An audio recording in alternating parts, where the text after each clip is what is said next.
If you wanna ring the bell. You come on in. You talking about it, I'm gonna come on in. What's going on, gang? Today we got Diddy Freak Offs Explained. Now, hold on. I thought we was done with this topic, but hey, there's always some new shit popping out, so we're just gonna hop straight into this because I really wanna know what I wasn't invited to. Congratulations, you've been invited to a party hosted by none other than famous rap mogul Puff Daddy. Oh, fucking finally. Gala, and definitely going to skyrocket your social media following. But when you get there, it's just Diddy and a few of his close friends looking like plankton in his basement dungeon.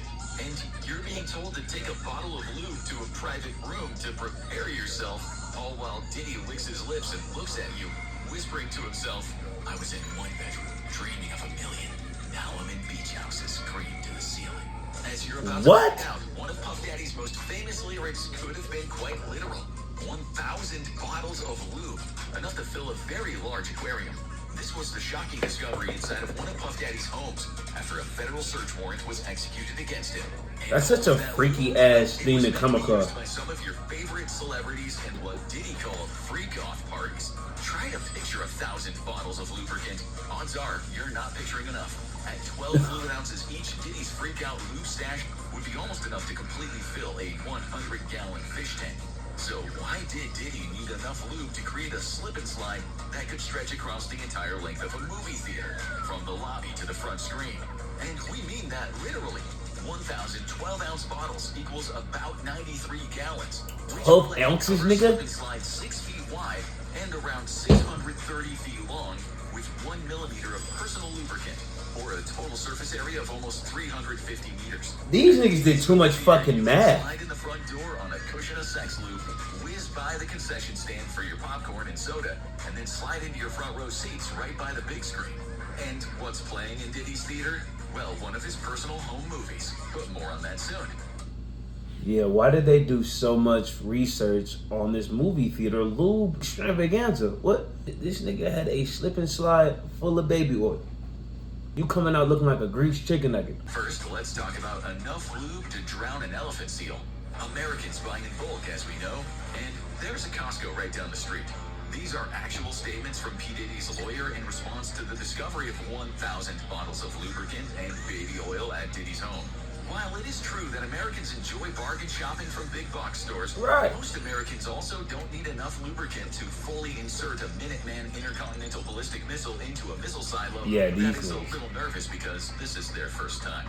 The public discovery of Diddy's freak-off parties come alongside startling revelations from the numerous criminal cases against him.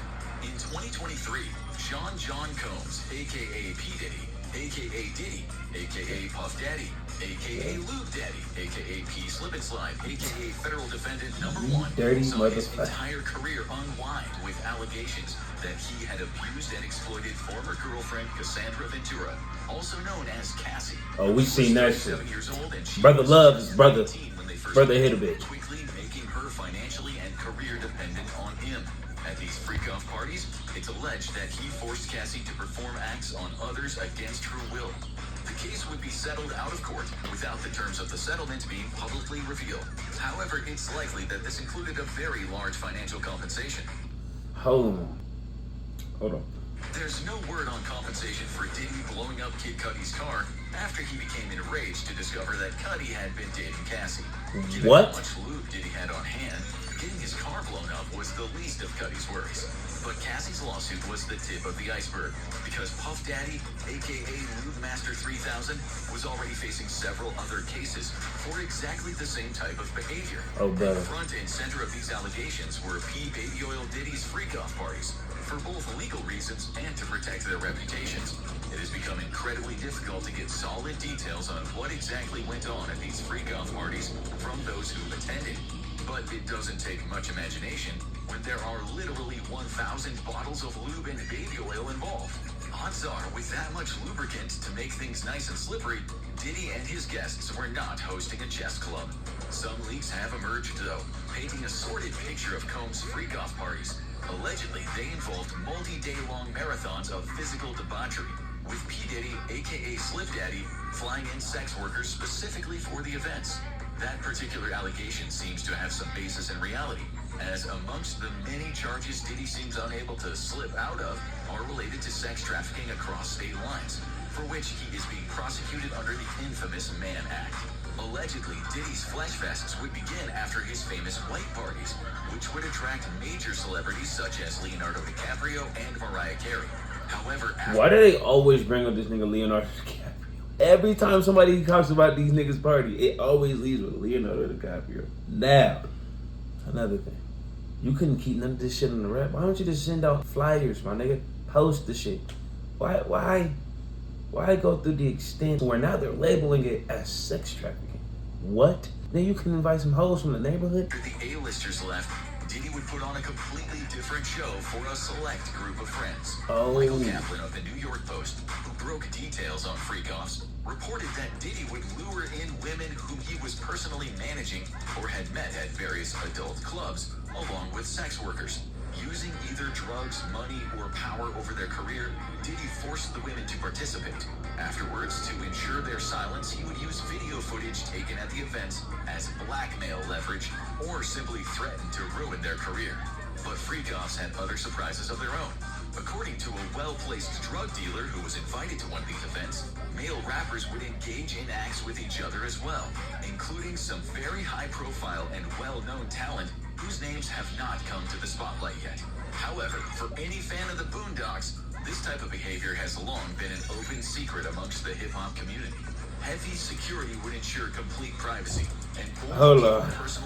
Boondocks really exposed P. Diddy before anybody knew it was P. Diddy.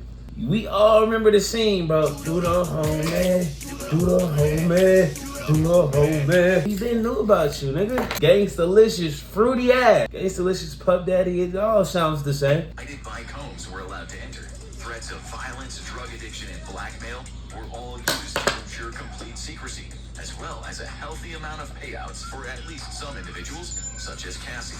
Even if guests wanted to leave, the sheer amount of personal lubricant flooding the party space would have made that difficult. There's also been no publicly released footage or any photos from any of these freak-off parties, though low-effort media has been using old clips or photos from legitimate white parties that Diddy hosted in their place as clickbait. Allegations that celebrities like Kevin Hart, Leonardo DiCaprio, or Beyonce attended these parties are unproven and rely entirely on photos and videos of them at known white parties. Of 1,000 bottles of lubricant in one of his homes, Diddy, through his lawyer, that's too much shit. Clear that the presence of over 90 gallons of lube and baby oil was not, quote, as nefarious as it seemed. That's very fucking nefarious. Let's be real, I don't think P. Diddy tripping. I don't think this nigga tripping at all. He was doing freaky shit. I'm not gonna say any of this is proven fact, but if it is, he was doing a lot of freaky shit with a lot of boys. Subsequently, behind closed doors. What makes you think he ain't gonna enjoy his cellmate? You feel me? What makes us think that he ain't gonna be in that motherfucker drinking up the toilet Kool-Aid and having freak-offs in the county? Who says he ain't gonna do that? And if it's proven not guilty, what is $250 million to bros? He'll get out regardless and freak-offs again. You know what I mean? So it's like, again, we're not gonna go off word of mouth because really nothing is proven here. Nothing at all has been stated evidence with timestamps and all that. Only thing we've seen is him beating Cassie as like it was a Royal Rumble. Yeah, I know that he had enough baby oil to kill a fucking baby whale, but at the same time, it's like, hey, maybe he did just want to have a fucking house slip and slide. We don't know him. We don't know nothing until it's brought to the public, but anything that's done in the dark is eventually brought to the light. So y'all let me know what y'all think down in the comments. Y'all think that he can get out of this little tight squeeze with all that baby oil? Or you think there's really something deeper behind this shit that they ain't saying? And what celebs you think is really involved with this? Because I keep on seeing Jay-Z, Beyonce, Kevin, fucking LeBron, all types of niggas. I'm like, my nigga, no, it's Black Power. We are just stripping away. You feel me? But y'all let me know what y'all think down in the comments, and I'm seeing you on the next one. Be blessed. Live, laugh, love, bitch.